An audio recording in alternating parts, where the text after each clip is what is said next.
Okay, this is the In the Know in service for personal safety in the workplace.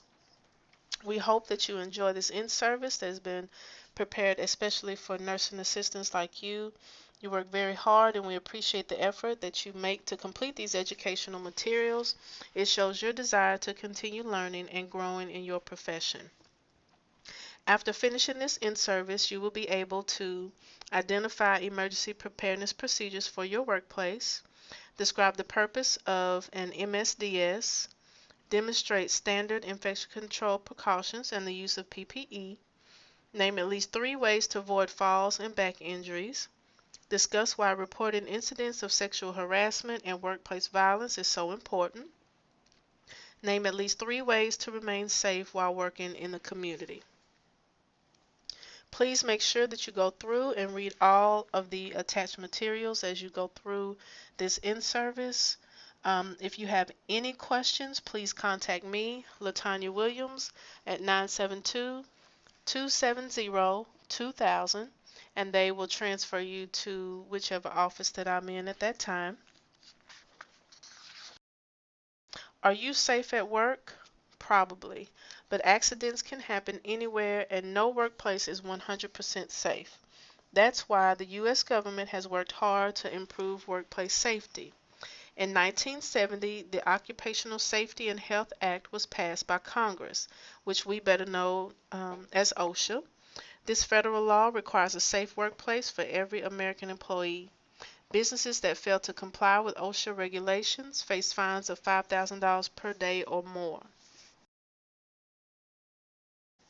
To comply with employee safety laws, your workplace must follow all OSHA standards, educate employees about their right to be safe, provide personal protective equipment to employees as appropriate, work to constantly improve workplace safety, plan for emergencies, and provide medical care for injured employees.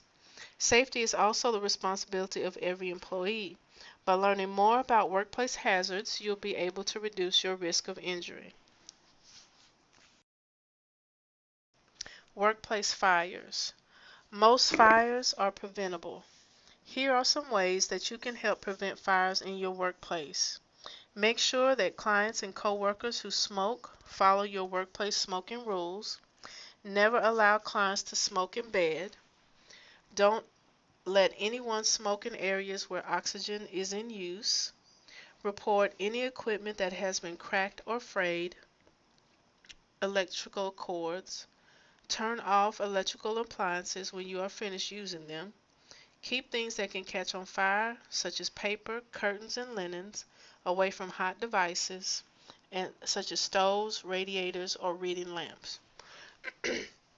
Now we know a lot of times when you go into the homes, you do see caregivers or even patients who are smoking when there is oxygen in use. If you see this, please encourage them and remind them of the safety issues while smoking when there's oxygen in use. Also, the clients that we have that do a lot of smoking while in bed, please also make sure that you are encouraging them to stop smoking um, so we can prevent fires if at all possible. Every year, fires cost American workplaces over $2 billion and are responsible for the deaths of 300 employees. Preparing for a fire. Know the location of any fire alarms in your work area. Make sure you can use them even in the dark. Know where fire extinguishers are located and learn how to use them. Be sure you know how to escape from your workplace, whether you work in a facility or a client's home. Know which clients you need to help during a fire. Make sure you know where to meet your coworkers outside the building so that heads can be counted. Participate in regular fire drills at your workplace. Using a fire extinguisher is easy to remember the word PASS. It stands for pull, aim, squeeze, and sweep. Staying safe during a fire. If a fire breaks out in your workplace, just remember RACE, rescue. Saving lives is your first priority. Move clients away from smoke and flames first. Both are deadly. Alarm. Follow your workplace policy for reporting a fire. Usually this means pulling an alarm or making a phone call. Confine. Close the door of any empty rooms to slow the spread of smoke and flame. Extinguish. Try to put out the fire, but only if the fire is small and contained, like in a wastebasket or a frying pan. Natural disasters. Hurricanes usually strike slowly. You'll probably have time to prepare yourself and your clients for this disaster. Tornadoes usually strike suddenly, with little warning. A tornado watch means that a tornado is possible and that you need to stay alert. A tornado warning means that a tornado has actually been sighted and that you need to protect yourself and your clients immediately. Earthquakes can happen without warning, but floods can usually be predicted. Be sure you know which type of natural disasters are common in your area so that you can be ready for them. An emergency or disaster can happen at any time, day or night. Being prepared is your best defense. Emergency preparedness plan. Every workplace is required by law to have an emergency preparedness plan. The emergency plan must cover a variety of emergencies. For healthcare organizations, this plan must teach you how to know when the plan is being put into place, who does what during an emergency, how to evacuate your facility or clients' homes if necessary. Your clients can go if your facility or their homes are destroyed, how to help clients during an emergency. You may be asked to participate in emergency drills such as fire drills, foul weather drills, and power outage drills. These drills are terrific practice for the real thing. On the start of care and then also at resumption of care and research, the RNs should be going over the emergency preparedness plan with the patients and also their caregivers or family members. Um, there is a packet in every patient's home folder that we should be encouraging them to complete, and that is for them to have their own emergency preparedness plan for their family and any of those that are in their home. More safety tips. If you have a four-wheel drive vehicle, you may be asked to transport co-workers during an emergency. Your workplace may have a telephone tree. A co-worker may call you to tell you that the emergency plan has been implemented. Then you might be expected to call the next person on the list. You probably learned about the emergency plan for your workplace during orientation. However, it's a good idea to review the plan every year.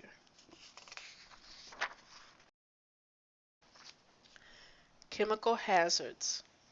Healthcare employees use a number of items every day that contain potentially dangerous chemicals. These include adhesives, antiseptics, cleaning solvents, disinfectants, mercury, soaps and detergents, and medications. Even common chemicals can explode, start on fire, irritate your skin, or cause breathing problems. You have the right to be taught about chemical hazards in your workplace and how to protect yourself from them. Every item that contains chemicals must be labeled with the correct safety information. There are 9,000 injuries in healthcare settings every year from hazardous chemicals.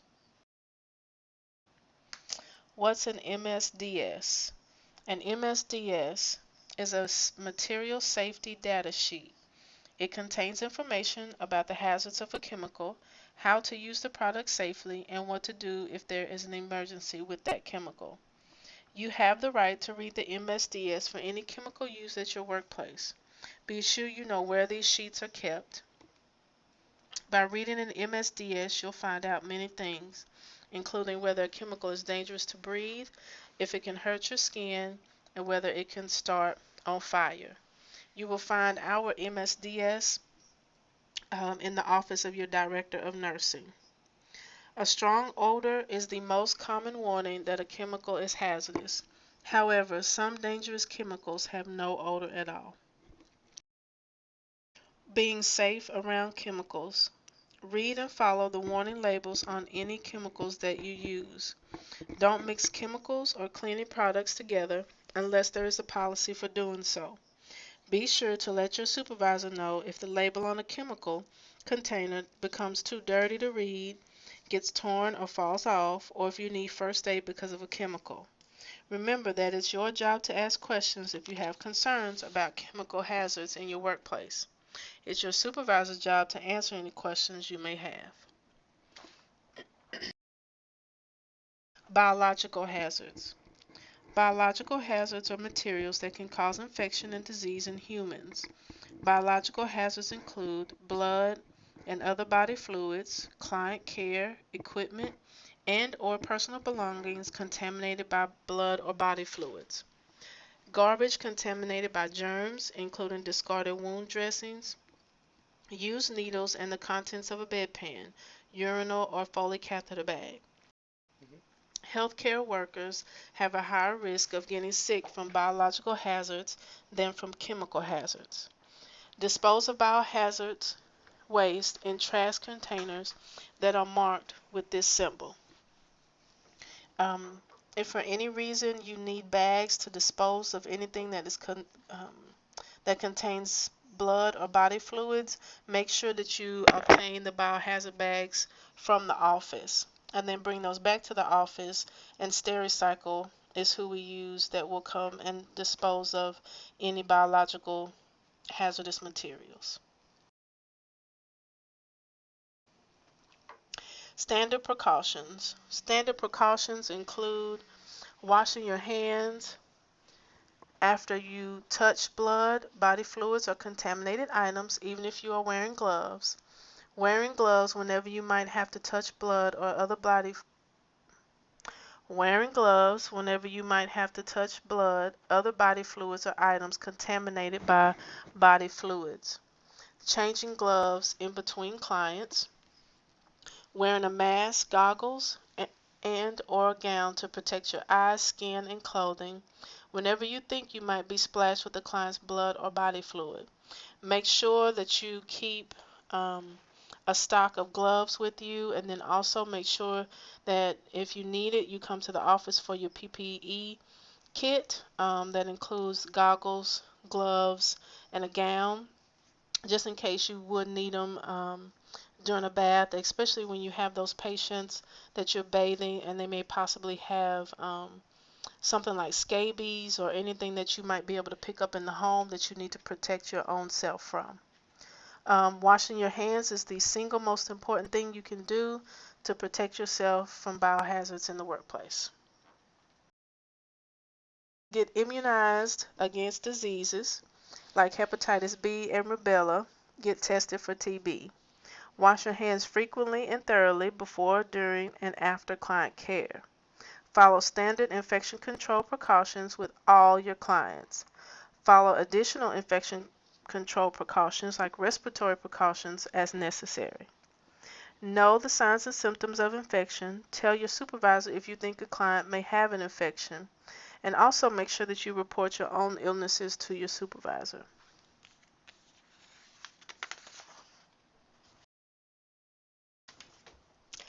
Personal protective equipment, or what we also know as PPE, is special clothing or equipment people wear to protect themselves against a hazard. This includes both chemical and biological hazards. Gloves are an example of PPE that you use every day. Other examples include goggles, shoe covers, CPR masks, surgical caps, and gowns. Your supervisor is required to supply you with the personal protective equipment needed to do your job safely. It is your responsibility to use and dispose of the PPE properly. You may need to wear a gown or apron to protect your clothing from chemicals and or body fluids. Protecting your face and hands. To protect your face from chemicals or body fluids, you may need to use safety glasses, goggles, a face shield, or a mask. Make sure safety glasses and goggles fit you properly so that they don't slide down your nose. Clean and/or disinfect your eyewear and mask according to your workplace policy. Wearing gloves is the best protection for your hands. Latex gloves are most commonly used during client care. Use rubber or vinyl gloves if you work with chemicals. Gloves should never take the place of hand washing. Stay safe in your workplace by washing your hands before and after wearing gloves. Protecting your lungs. Keep in mind that disposable paper masks do not protect your lungs from harmful fumes, gases, or germs. To be safe, you need a special respirator mask. If you work with clients who have active TB, you'll need to be fitted for a respirator mask. To make sure it fits your face tightly, be sure to put on your respirator before you enter the client's room. Leave it in place until after you leave the contaminated area.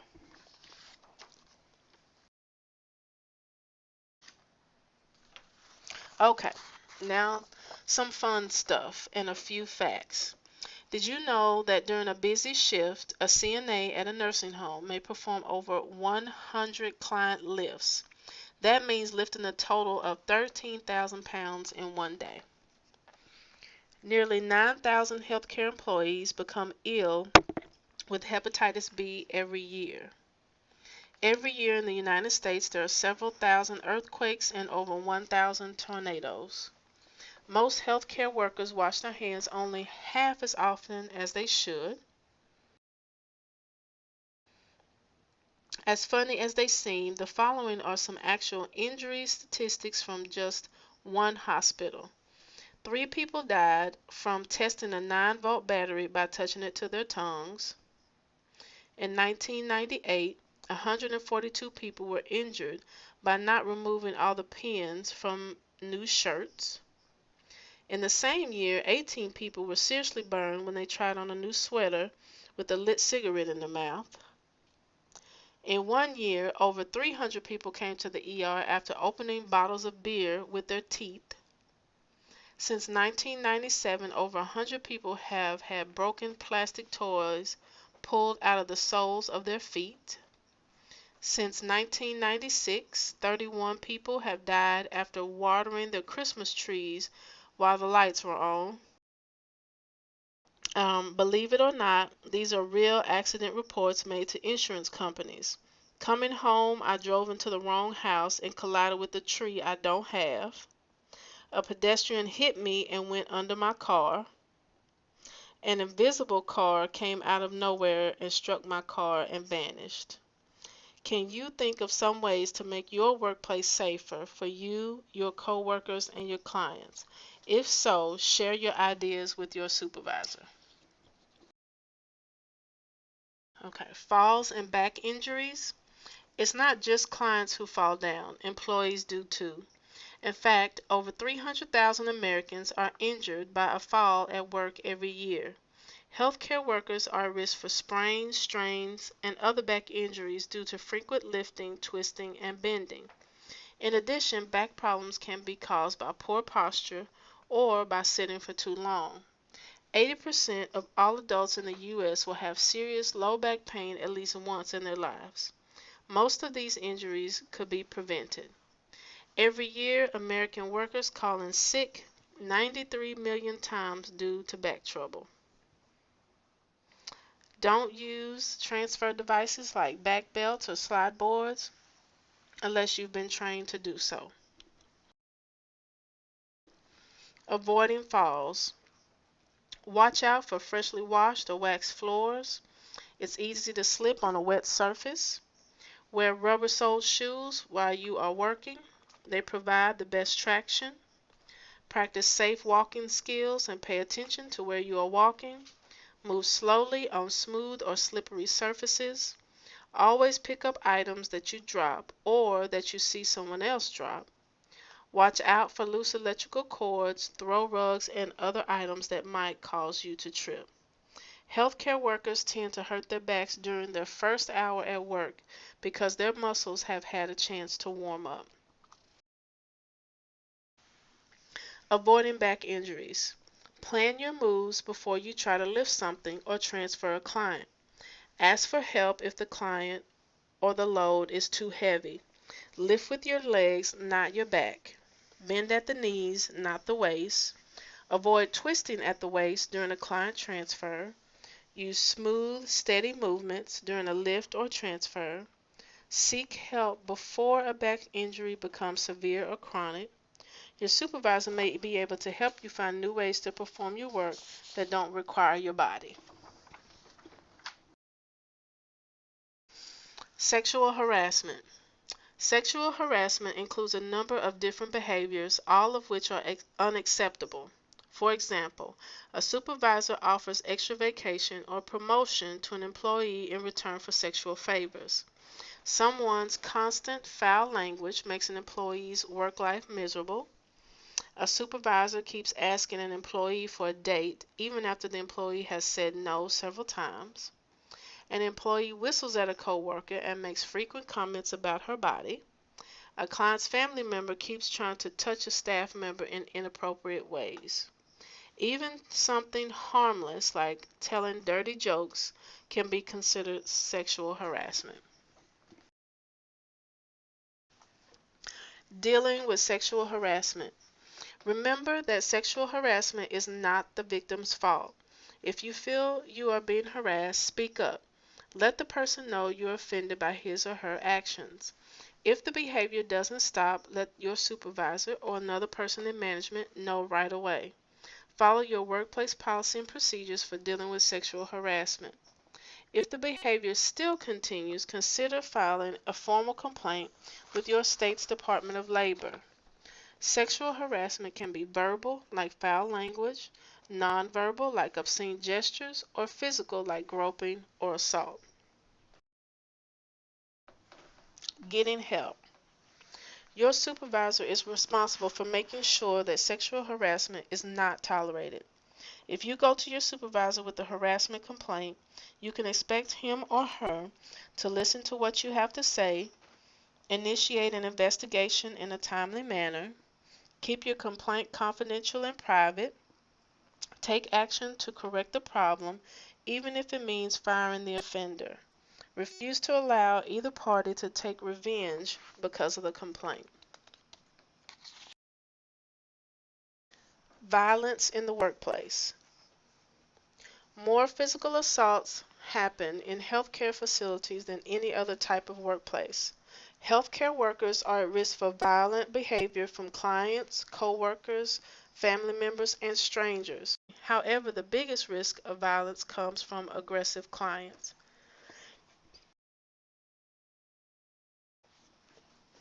Some signs that a client may become violent include yelling, swearing, and making threats, looking flushed and tense with clenched fists, speaking or breathing too fast, glaring intensely, standing too close to others, pacing or stomping their feet, throwing objects.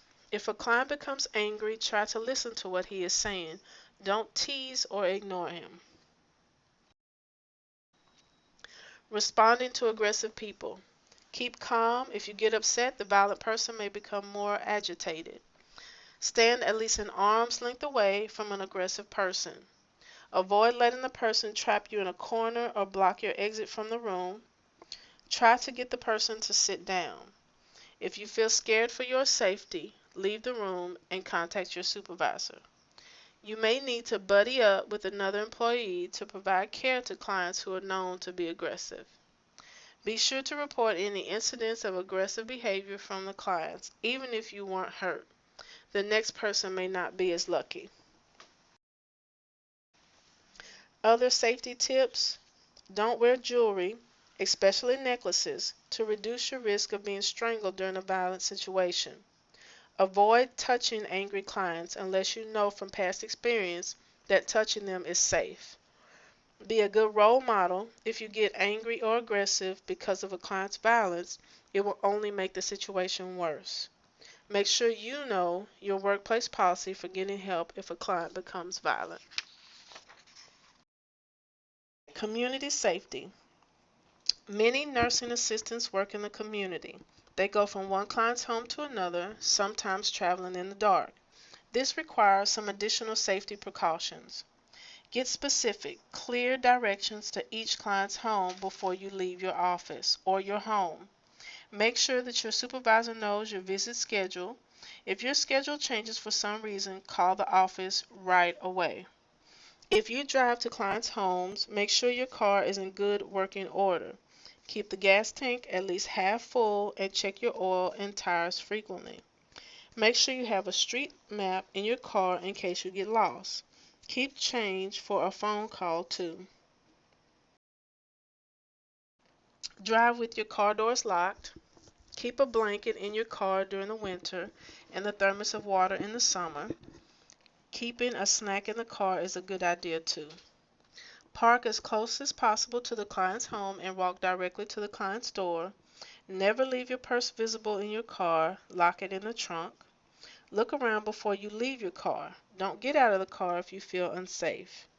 Attach a whistle or chemical spray to your key ring.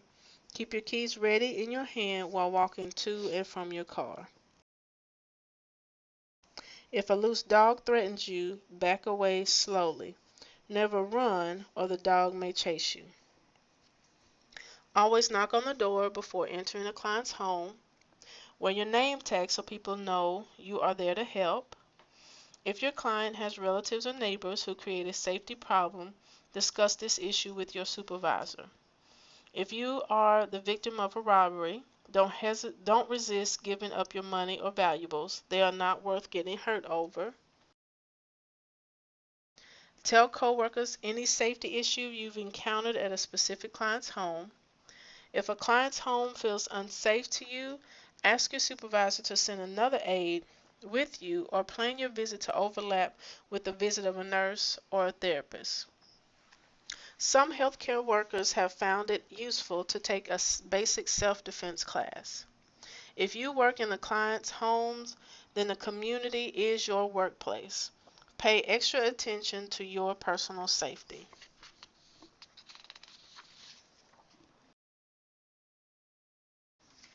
Okay, so let's have a workplace safety Q&A. What if I'm trapped by a fire and cannot get out by the regular escape route? Go to a room with a window and close the door. Stuff clothing or linens under the door. Excuse me, let's start over. Go to a room with a window and close the door. Stuff clothing or linens under and around the door to block out the smoke. Next, break a window. Stay close to the bottom of the window since that's where fresh air will come in. Wave a shirt or a pillowcase outside so someone can see you. Stay calm until help arrives. How should I respond to a bomb threat? All bomb threats should be taken seriously. Be sure to report any threat you receive. In addition, tell your supervisor if you find something in your workplace that looks suspicious, but don't touch it. Why are there more assaults in the healthcare industry than in any other? Healthcare workers often deal with people who are under stress. Some of their clients have mental as well as physical illnesses. Healthcare workers also find themselves alone in a room with a client or family member, and the public can usually enter a healthcare facility day or night without being questioned. Is it possible for me to pick up an infection from the equipment I use at work? Yes, it is possible. Items like thermometers, blood pressure cuffs, bedpans, walkers, and wheelchairs can all spread germs if they're not cleaned properly, or if you don't wash your hands after touching them. Be sure to throw away disposable client care items after using them. If items are meant to be used again, make sure they are cleaned according to your workplace policy. What should I do if I see a coworker fall down? Follow the basic first aid procedure for falls. First, check to see if your coworker is conscious. If not, look for life-threatening problems such as no signs of breathing, no pulse or severe bleeding, check for signs of broken bones, then get help. Later, be sure to document what you witnessed. Your report may help make your workplace safer. If you're not sure what to do in any given emergency, ask your supervisor. It's good to know the emergency numbers to call in case of an accident, including ambulance, police, fire, and poison control. Okay, so now at this time, you'll take your 10 question quiz um, for in the know about personal safety in the workplace. Once you complete this quiz, you are finished with this in service. Once I receive the scores on your um, quiz, if it is below a 70, then I will be contacting you to go over any information that you may have questions on. Thank you for your time and completing this in service. Thank you.